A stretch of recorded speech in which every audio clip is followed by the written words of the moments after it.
Hello friends, मैं अरविंद कुमार आप सबके अपने यूट्यूब चैनल अरविंदो ज्ञान साधना पर स्वागत करता हूं। आज हम सब इस लेक्चर में द्विघात समीकरण क्वाड्रेटिक इक्वेशन के बारे में जानकारी प्राप्त करने वाले हैं। तो आइए इस वीडियो को स्टार्ट करते हैं। जैसा कि आपका चैप्टर है द्विघात समीकरण क्वाड्रेटिक इक्वेशन, तो इसमें हम लोग द्विघात समीकरण से संबंधित प्रश्नों को हल करते हैं। तो यहाँ पे देखिएगा द्विघात समीकरण का व्यापक रूप क्या होता है। तो द्विघात समीकरण का व्यापक रूप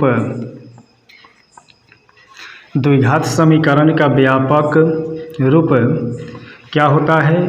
ax² plus bx plus c बराबर 0, जिसमें यहाँ देखिएगा x² का गुणांक a होता है, x का गुणांक b होता है और ये c अचर पद होता है। तो यहाँ से हम सबसे पहले जानेंगे कि द्विघात समीकरण किसे कहते हैं, द्विघात समीकरण क्या है। तो जैसा कि बहुपद में आप लोग देख चुके हैं कि द्विघात बहुपद किसे कहते हैं। तो द्विघात बहुपद भी द्विघात समीकरण के जैसा ही मिलता जुलता होता है। जैसे ax² plus bx plus c बराबर 0 को द्विघात बहुपद का व्यापक रूप भी कहते हैं और द्विघात समीकरण का व्यापक रूप भी यही होता है। तो इसमें भी देखिएगा x² का गुणांक a है, x का गुणांक b है और यहाँ c अचर पद हो जाता है। तो हम यहाँ देखेंगे कि ABCD का जो अक्षर होगा उसका पावर 2 रहेगा, अधिकतम पावर 2 रहेगा, अधिकतम घात 2 रहेगा, तो द्विघात समीकरण कहलाएगा। जैसे आपको दे दिया जाए x² -4, तो ABCD का अक्षर देखिएगा x है और x का ये पावर 2 है, तो पावर 2 है तो द्विघात हो गया और ये समीकरण भी हो गया, तो द्विघात समीकरण।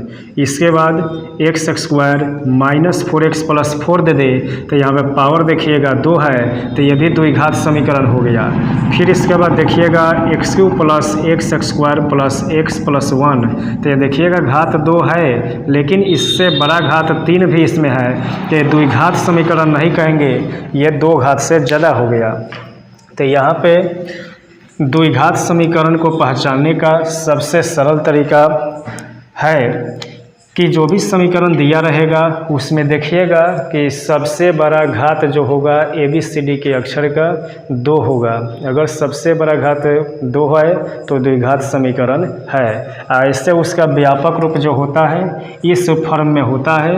जैसे हम यहाँ लिख दें 2x² प्लस 5x प्लस 3 बराबर 0, तो ये देखिएगा सेम इस फॉर्म में आ रहा है, दिख रहा है, तो ये हो जाएगा द्विघात समीकरण। तो यहाँ से आपने जाना कि द्विघात समीकरण का व्यापक रूप क्या होता है। जैसे प्रश्न देगा कि निम्नलिखित में से कौन द्विघात समीकरण है, निम्नलिखित में से कौन द्विघात समीकरण है। तो यहाँ से जैसे ऑप्शन आपको दिया रहेगा x-4 का होल स्क्वायर बराबर x-3 का होल स्क्वायर। फिर आपके पास ऑप्शन रहेगा x² -5x plus 6 equal to x² plus 2x plus 3। इसके बाद ऑप्शन रहेगा x² plus 5x equal to 3x plus 3। इसके बाद ऑप्शन रहेगा x-3 का होल क्यूब बराबर x-2 का होल स्क्वायर। तो यहाँ से आप देखिएगा कि द्विघात समीकरण कौन सा होगा और किस प्रकार से हम इसको समझेंगे। और ये आपके एग्जाम में प्रीवियस ईयर का पेपर उठाइएगा तो हर साल ये प्रश्न आया हुआ है कि निम्नलिखित में से कौन द्विघात समीकरण है और निम्नलिखित में से कौन द्विघात समीकरण नहीं है।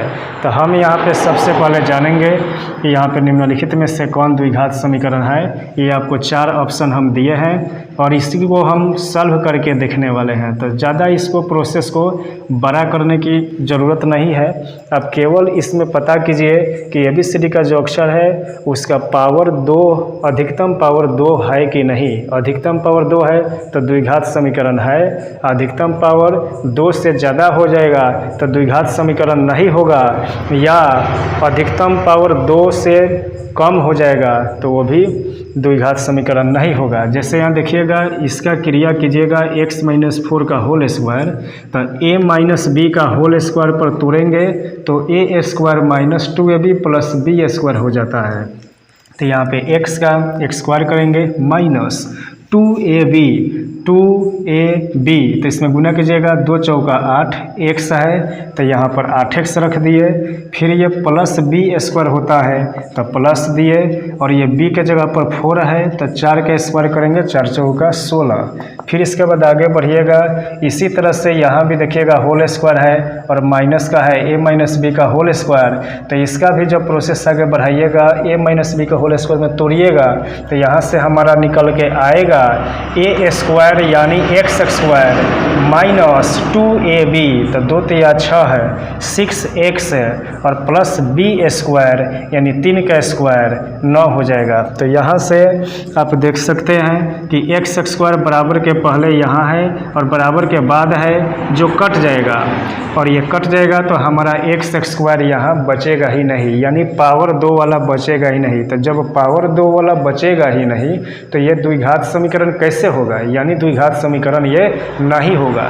इसके बाद हम इसमें देखेंगे तो यहाँ पे देखिएगा होल स्क्वायर में था, इस फॉर्म में लाकर हम देखें तो x स्क्वायर कट गया, और x स्क्वायर कटने के कारण यहाँ पे ये द्विघात समीकरण नहीं हुआ। और यहाँ पे देखिएगा इस फॉर्म में ये पहले से ही समीकरण दिया हुआ है, तो x स्क्वायर कट जाएगा यहाँ भी, तो ये भी द्विघात समीकरण नहीं होगा। फिर यहाँ देखिएगा होल क्यू है, तो होल क्यू है तो आपका x का क्यू आएगा ही, क्योंकि a माइनस बी का होल क्यू कीजिएगा तो a cube minus 3a square b plus 3ab square plus minus b cube, ये फार्मूला होता है। और इस फार्मूला का यूज कीजिएगा तो यहाँ पे x क्यू हो जाएगा, जो अधिकतम घात 2 को पार कर जाएगा, तो इसलिए ये भी द्विघात समीकरण नहीं होगा। हमारा ये द्विघात समीकरण हो जाएगा, क्योंकि इसमें देखिएगा ABCD का जो अक्षर दिखेगा आपको 3 ठो, यहाँ पे x, यहाँ पे x और यहाँ पे x, तो x का पावर 2, x का पावर कुछ ना तो 1, x का पावर कुछ ना तो 1, तो ये तो सेम है, तो इसकी क्रिया प्लस या माइनस करेंगे तो जो भी आए उससे हमको मतलब नहीं है, केवल हमको देखना है कि ABCD का जो अक्षर होगा द्विघात समीकरण में वो क्या होगा। जो समीकरण हमको दिया रहेगा द्विघात समीकरण पता करने के लिए, उसमें हमको ये देखना होगा कि उसमें जो ABCD का अक्षर दिया है उसका अधिकतम घात 2 है या नहीं। अधिकतम घात 2 है तो द्विघात समीकरण होगा, अधिकतम घात 2 से कम होगा तब भी द्विघात समीकरण नहीं होगा, अधिकतम घात 2 से ज़्यादा होगा तब भी द्विघात समीकरण नहीं हुआ। तो उम्मीद करते हैं कि आप द्विघात समीकरण समझ गए होंगे, और जब आपके ये एग्ज़ाम में आएगा तो आपसे गलती नहीं होगी।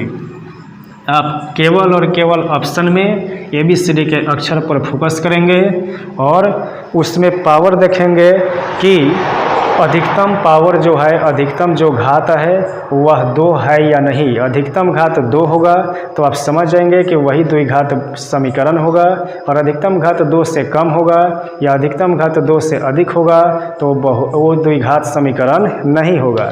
जैसे यहाँ पे आपका दे दे x³ plus x square plus x plus 1, यहाँ अधिकतम घात 3 है तो ये 2 को पार कर गया तो ये द्विघात समीकरण नहीं होगा। यहाँ पे x प्लस 1 ऐसे दे दे तो यहाँ पर अधिकतम घात कितना है, 1 ही तो इसमें ABCD का अक्षर है तो उसका घात 1 हुआ, तो ये अधिकतम घात इस समीकरण का 1 है तो ये भी द्विघात समीकरण नहीं हुआ। इसके बाद हम समझने वाले हैं द्विघात समीकरण के बाद कि इसका मूल के लिए जो शर्त होता है, जो विवेचक की स्थिति होती है वो क्या होती है। तो इसमें हम क्या निकालते हैं, द्विघात समीकरण में आगे बढ़ेंगे तो विवेचक इसका निकालते हैं। विवेचक को D से व्यक्त करते हैं और विवेचक को विवितकर भी कहते हैं। तो विवेचक या विवितकर जिसे हम किससे सूचित करते हैं, D से सूचित करते हैं। ये जो यहाँ देख रहे हैं ये अक्षर त्रिशूल के उल्टा टाइप का बना हुआ है कि आधा क और त से मिलता है, तो विवितकर आधा क और त से ये वाला अक्षर बनता है। इस तरह से हम कर देते हैं, या इस तरह से भी करके लिख सकते हैं विवितकर, विवितकर इस तरह से भी लिख सकते हैं विवितकर। तो यहाँ से ये विविधकर है या विवेचक है, और इसको किससे सूचित करते हैं, डी से सूचित करते हैं। और इसके लिए फार्मूला क्या होता है, तो इसके लिए फार्मूला होता है b² माइनस 4ac।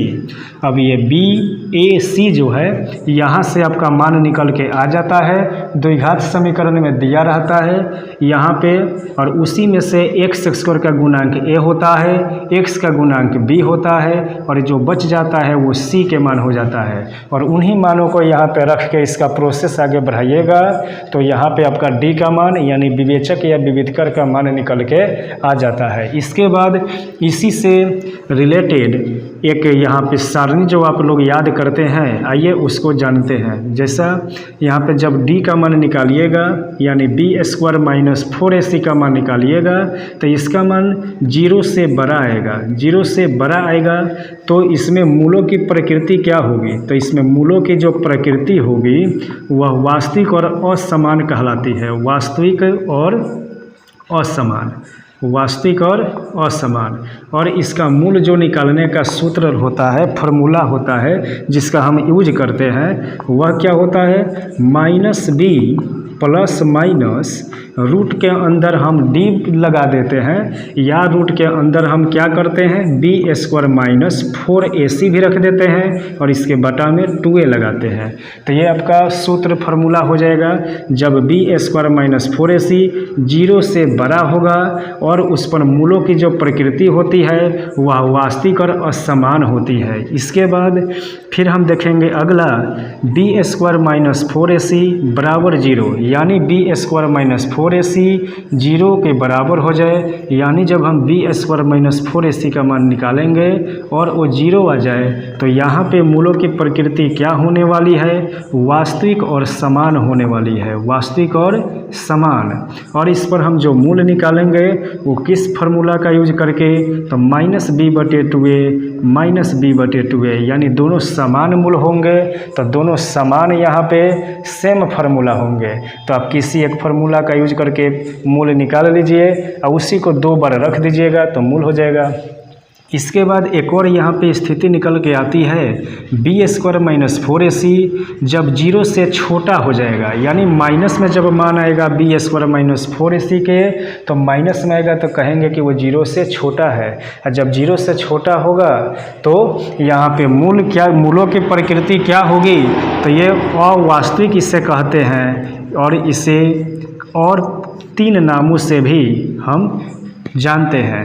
अवास्तविक या काल्पनिक कहेंगे, अवास्तविक या काल्पनिक कहेंगे, या आभासी कहेंगे, आभासी कहेंगे, या वास्तविक नहीं कहेंगे। तो इस चारों में से किसी भी तरह से आपके प्रश्न में जब ऑब्जेक्टिव टाइप क्वेश्चन में आए और इस चारों में से किसी भी तरह से लिखकर ऑप्शन दिया हो तो आपको कन्फ्यूज नहीं होना है। अवास्तविक दे दे, काल्पनिक दे दे, ये आपका आधा ल है, यानी लपस संयुक्त यहाँ पे है। तो अवास्तविक दे दे या काल्पनिक दे दे या आभासी दे दे या वास्तविक नहीं दे दे, तो चारों स्थिति जो है एक ही शर्त पे लागू होता है जब b² माइनस 4ac 0 से छोटा होता है। और इस पर मूल हम निकलता ही नहीं है, तो यहाँ पे इसका मूल निकालने का कोई फार्मूला नहीं होता है। कोई वास्तविक मूल नहीं लिखते हैं, कोई वास्तविक मूल नहीं। और इसी को जब हम इंटरमीडिएट में जाएंगे तो वहाँ पे एक चैप्टर है सम्मिश्र संख्या कॉम्प्लेक्स नंबर, उसमें जब हम पढ़ेंगे तो ये जो आपका b² माइनस 4ac का मान यहाँ ऋणात्मक आता है, माइनस में आता है, तो यहाँ पे हम अवास्तविक लिखकर या काल्पनिक, आभासी, वास्तविक नहीं लिखकर उसका मूल नहीं निकालते हैं। कोई वास्तविक मूल नहीं लिखकर उस क्वेश्चन को स्टॉप कर देते हैं।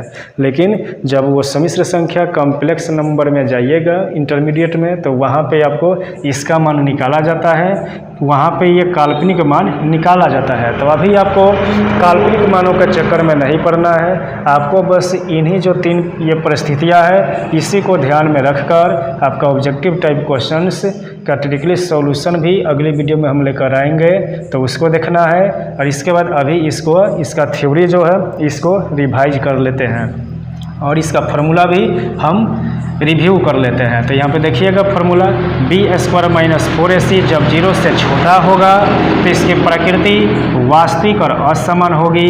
जब b² - 4ac का मान 0 आएगा, 0 के बराबर आएगा तो इसकी प्रकृति वास्तविक और समान होगी। जब b² - 4ac 0 का मान 0 से छोटा आएगा यानी माइनस में आएगा तो अवास्तविक या काल्पनिक या आभासी या वास्तविक नहीं कहेंगे और इस पर कोई वास्तविक मूल नहीं होगा।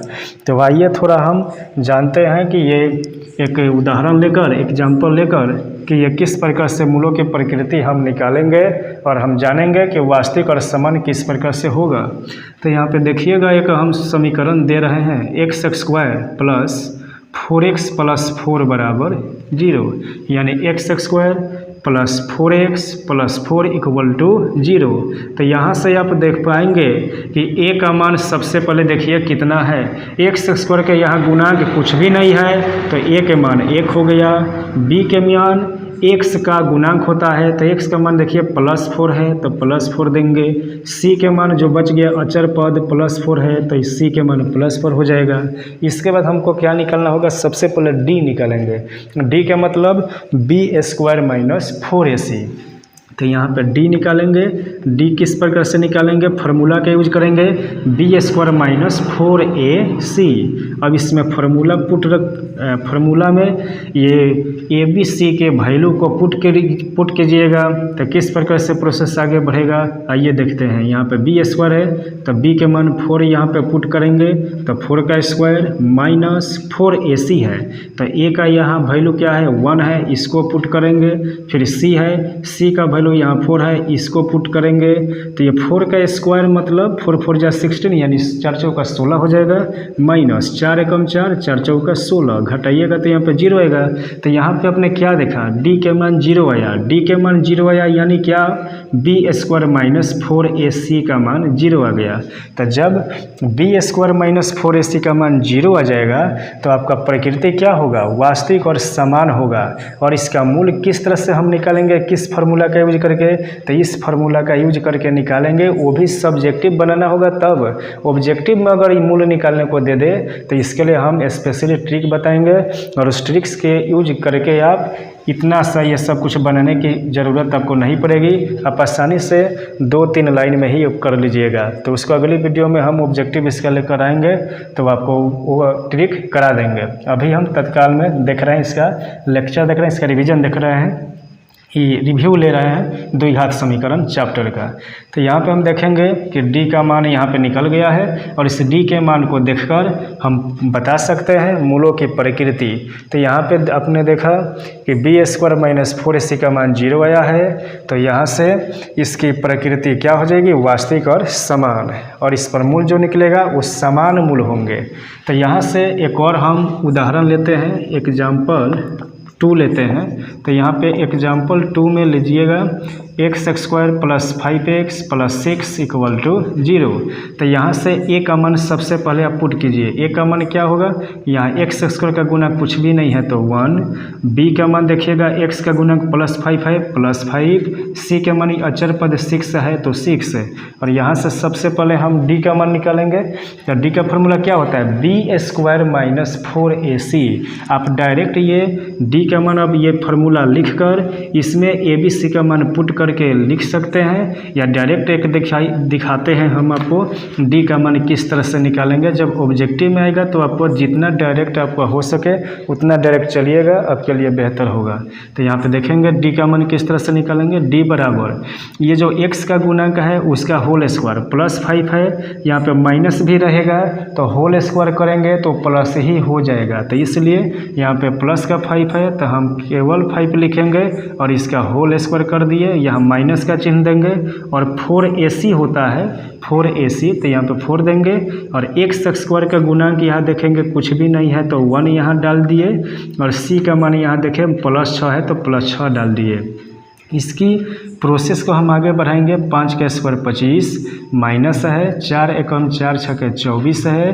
25 में से 24 घटाइएगा 1, तो यहाँ पे डी के मन कितना आ गया 1 आ गया। डी के मन जब 1 आ गया तो यहाँ पे 0 से ये तो बड़ा हो गया, 0 से बड़ा, और 0 से जब बी स्क्वायर माइनस 4ac का मन बड़ा आ जाए तो मूलों की प्रकृति क्या होगी, वास्तविक और असमान, और मूल निकालने का ये आपका फॉर्मूला यूज होगा।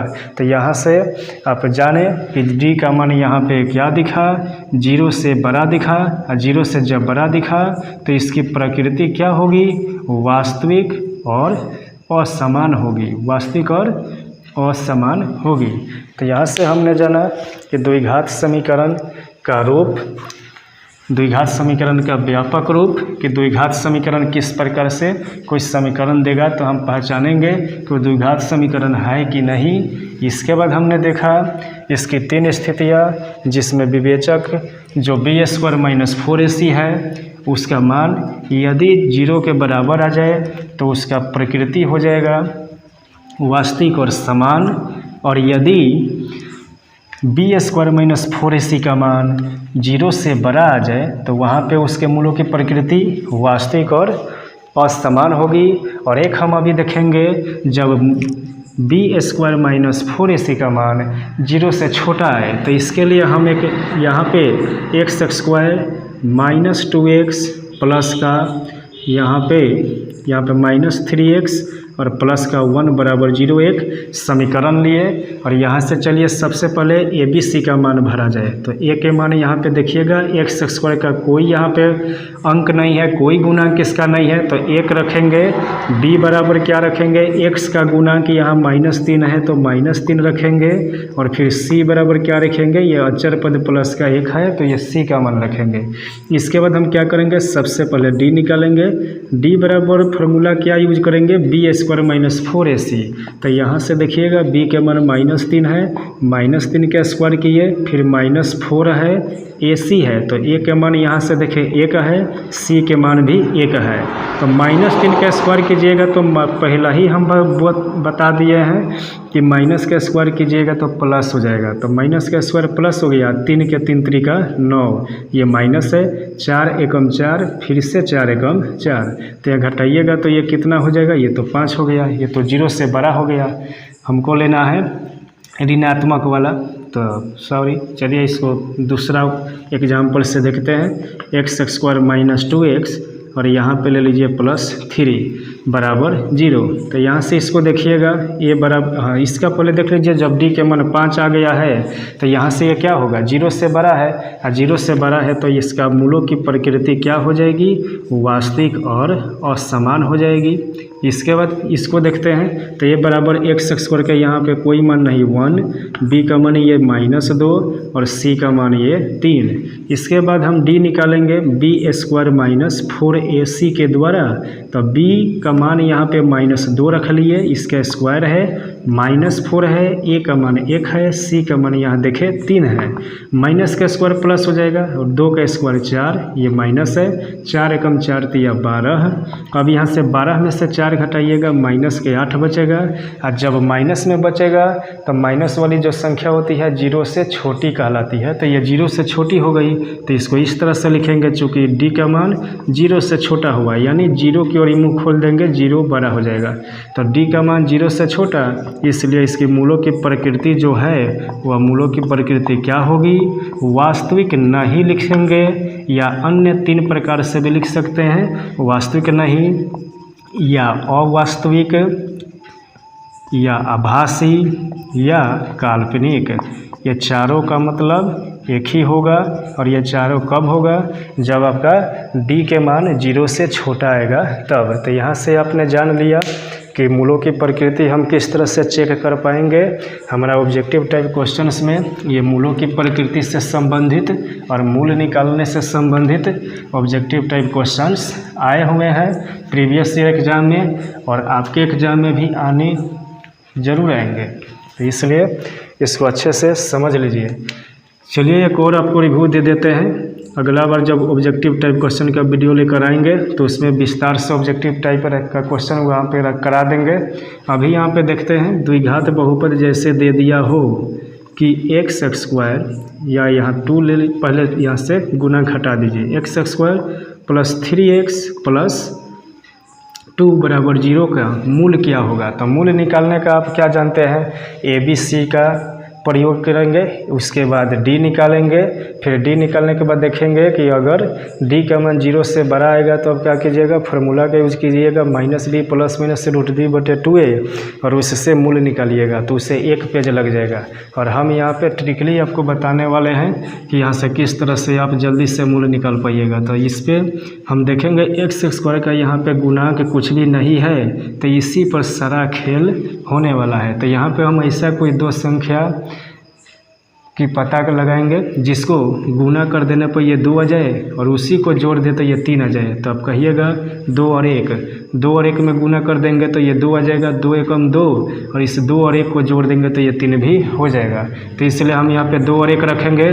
जब 2 और 1 रखिएगा तो इसी का चिन्ह बदल के हमारा क्या हो जाता है, मूल हो जाता है, या हल कहे तो हल हो जाएगा। शून्यक कहता है द्विघात बहुपद में, तो वो भी इसी तरीक़े से निकाल लिया जाता है। शून्यक भी कहे तो चिन्ह बदल के उसका शून्यक इसी तरह से निकाल लेंगे यहाँ से गुणनखंड से। तो ये प्लस का 2 है, माइनस का 2 हो जाएगा, प्लस का 1 है तो माइनस का 1 हो जाएगा और यही आपका हो जाएगा मूल हो जाएगा। लेकिन ऐसा कब होगा, जब यहाँ पे कोई गुणांक नहीं दिया रहे तब, और जब दिया रहे तो उसके लिए आइए यहीं पे देखते हैं।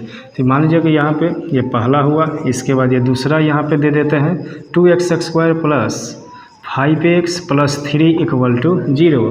तो इससे आप क्या कीजिएगा, इससे भी आप इसमें भी मूल निकालने के लिए आप इसी ट्रिक्स का यूज कर सकते हैं, लेकिन थोड़ा परिवर्तन होगा, थोड़ा चेंजिंग होगा। किस तरह, तो देखिए ये 2 है तो 2 रख लेंगे, प्लस है प्लस रख लेंगे। अब यहाँ पे फर्स्ट और लास्ट में गुना कीजिएगा, पहले और अंतिम संख्या में गुना कीजिएगा, तो 2 तिया 6 हो गया। तो आपको क्या करना है, इस 6 पर देखना है ऐसा दो संख्या जिसको गुना कर देने पर ये 6 आ जाए और उसी को जोड़ दे तो ये 5 आ जाए। तो कहिएगा कि इस 6 पर हम दो संख्या 2 और 3 बताएंगे कि 2 और 3 गुना करेंगे तो 6 आ जाएगा और 2 और 3 जोड़ देंगे तो ये 5 आ जाएगा। तो इसके जो ये बीच वाली जो संख्या है इसके बदले में हम ये दोनों यहाँ पे लिखेंगे 2 + 3 और ये अंत वाला +3 है, इसको भी यहाँ पे उतार लेंगे और शुरू वाला जो 2 है उसको भी उतार चुके हैं। अब इसी से हम प्रोसेस को आगे बढ़ाएंगे। देखिए 2 ये लाने में यहाँ पे आंसर आने वाला है। तो यहाँ पे देखिएगा यहाँ पे 2 2 दोनों में है, 2 कॉमन लीजिएगा, 2 से 2 एक बार में कटेगा, 2 से 2 एक बार में कटेगा। फिर यहाँ देखिएगा 3 दोनों में है तो 3 कॉमन लेंगे, 3 से 3 एक बार में कटेगा, 3 से 3 एक बार में कटेगा।